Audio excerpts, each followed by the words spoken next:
Hello everyone, my name is Eric Bourgeois. This is my presentation for Global Business Skills Management 206. So let's go and get started. Alright, so today's agenda is South Korea and Germany. And I picked these two countries because I have a lot of friends in Germany through my experiences here in South Korea. So I have been living in South Korea for the last 7 years, so I was able to use my friends, I was able to use my experiences for this assignment for this class. So in German they say Guten Tag, so you don't hesitate to use this whenever you go to work or study abroad in Germany. And in Korean they say 안녕하세요. So when you enter a room, when you see others, you should make sure to say 안녕하세요 as you enter work.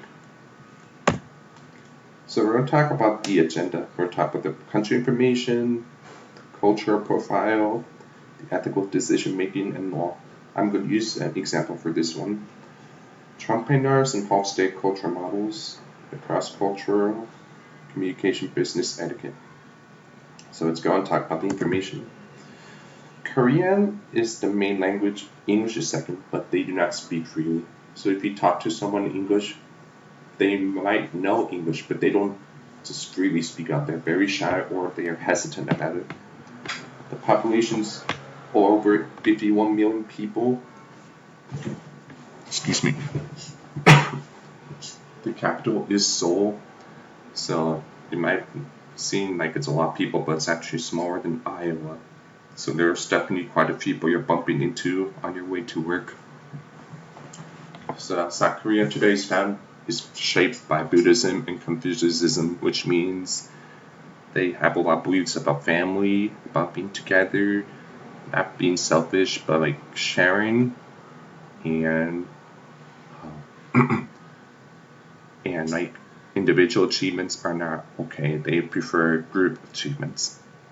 So South Korea, you probably know South Korea because Samsung, Kia, Hyundai, but believe it or not, it was founded on August 15, 1948.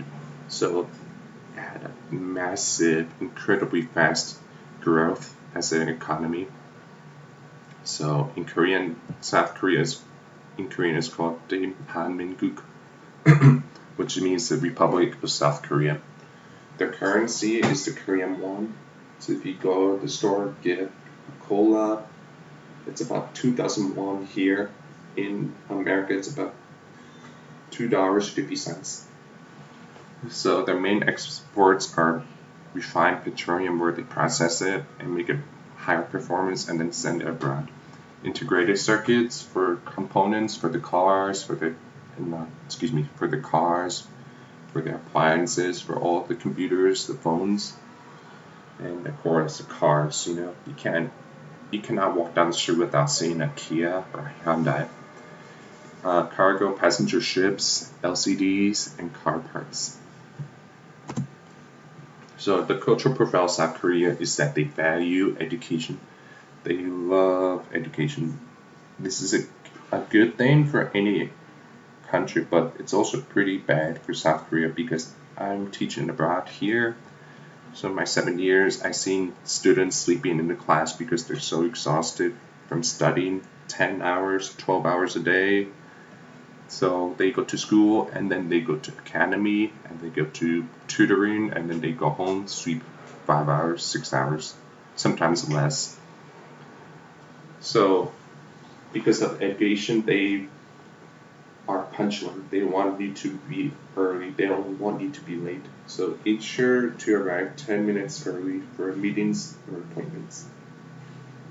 So I guess in Korea they focus on non-verbal communication because they want to look at your posture while you're talking, while you're presenting, not the words.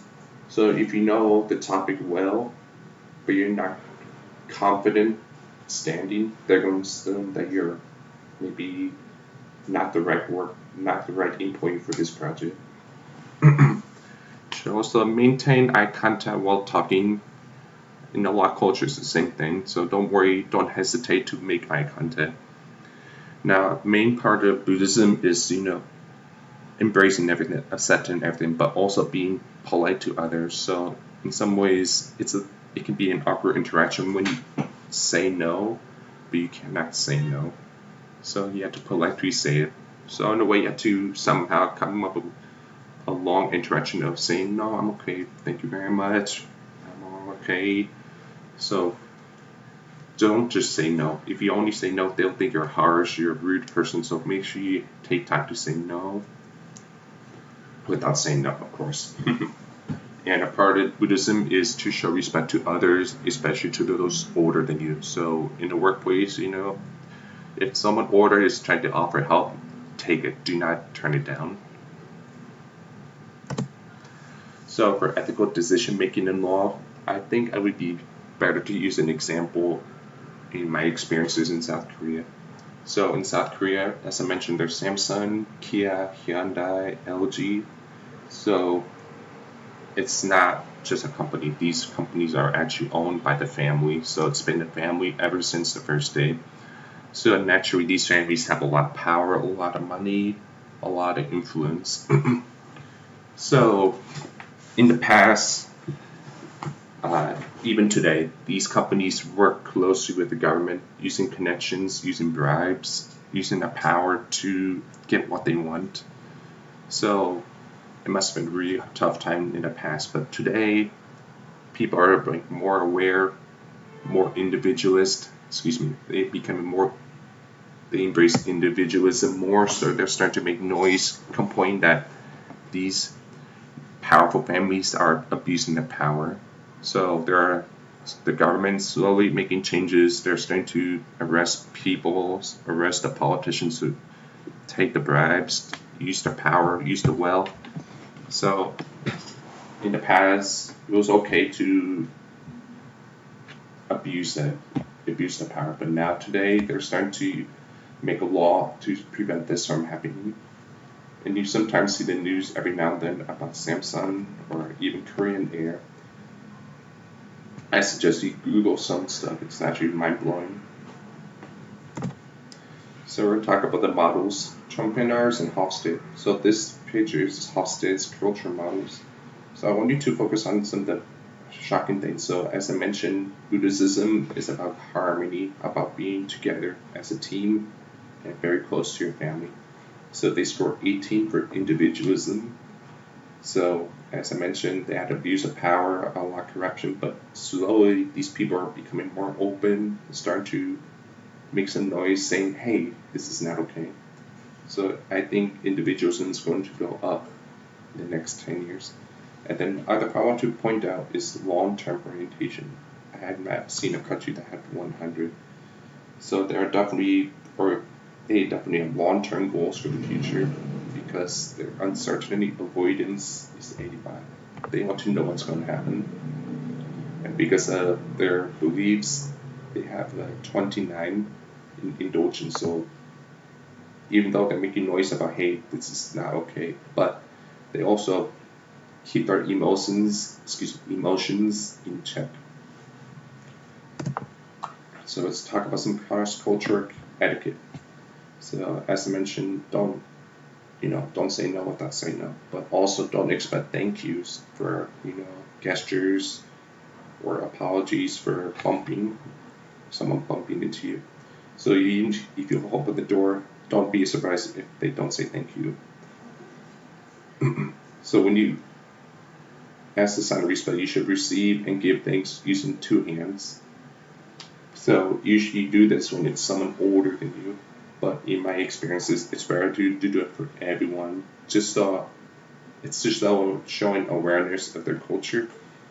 Removing shoes when you enter their homes because they consider it unclean. And also when you're in their homes or in the restaurant where you take off shoes, do not point your feet or show your feet to others because it's very rude. And it's also impolite to eat while walking. So if you're outside having a snack, just stand there or sit down and eat it before you move around. And this one's very important. If you have a business dinner or company dinner, you should wait for the eldest to sit down first and then eat. And the last one is in these company dinners, there's going to be alcohol, there's going to be beer, there's going to be wine involved. So do not pour your own drink.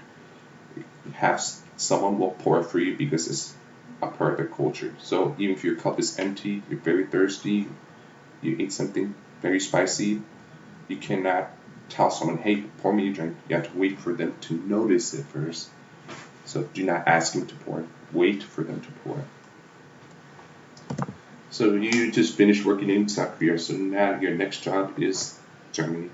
So let's go ahead and fly to Germany. German is the primary language. English is the second language. Sorry about the Y, I just noticed that. The population is 83 million. The capital is Berlin. So I try to find a comparison in size. They say it's similar. The size is similar to Montana. So the main religion is Christianity. So they don't really attend church, but a lot of their beliefs, a lot of their culture is shaped by Christianity. So you probably think Germany's been around for a long time, but it was actually founded on October 3rd, 1990, because of Soviet Russia. So after Soviet Russia fell apart, collapsed, East Germany and West Germany became one on October 3rd. So October 3rd is an important holiday for Germany. And the currency is the euro. So they are the third largest importer and importer in the world. So if you want to buy a car, chances are you're going to buy a German car. So their main exports exports are vehicles, machinery, chemicals, electronics, and pharmaceuticals. So let's talk about their profile, cultural profile. Germans are famous for this. Punctuality is life. You must be punctual. You must be on time. You must do everything according to plan. So do not arrive late. If you arrive late, that's not in their life. And when you enter meetings, you have to enter meetings in order of importance. So the highest rank goes first, and it goes down to the rookie, the new guy. And when you enter these meetings, do not sit down until they direct you to sit down, where and when. And in these meetings, you have to be prepared to explain in detail. If you're not prepared, they're going to look down on you, be disappointed, be harsh on you. And similar to South Korea, actually, do not use emotion. Avoid it. Use your posture, because if you're too ambitious, too emotional, they're going to think it's suspicious, or you're being greedy or lying about something. So Germans are punctual, so they have a methodical approach to planning. So they plan everything step by step in detail. So when they make their decision, it's final, no matter what.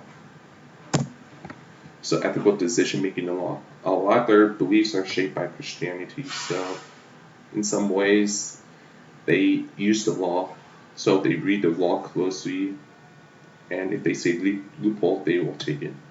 So I want to use an example for this. In the 60s, 70s, they found loopholes that they can take bribes because it's not against the law. But recently, they made the change in the law, so now it's illegal to take these bribes. So I think in part of their ethics, they're starting to see what is right, what is wrong. So for this picture, it's the Hofstede cultural models. So Germany is definitely a masculine society, so they are more individuals. They care more about individuals, so they want individual achievements, individual accomplishments, but they also care about family as well. So make sure you embrace your family, but also do not hesitate to get first place. Cross-cultural communication, business etiquette. They are direct, they're very harsh, but they're also very honest. Do not cross your legs no matter what. Even in your friend's house, do not cross your legs. It is very rude.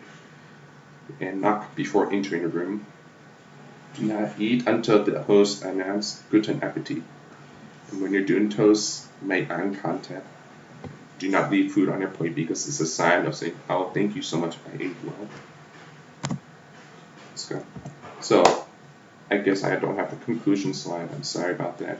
But my conclusion is that my conclusion is do not hesitate to do research before going abroad. So thank you very much for listening.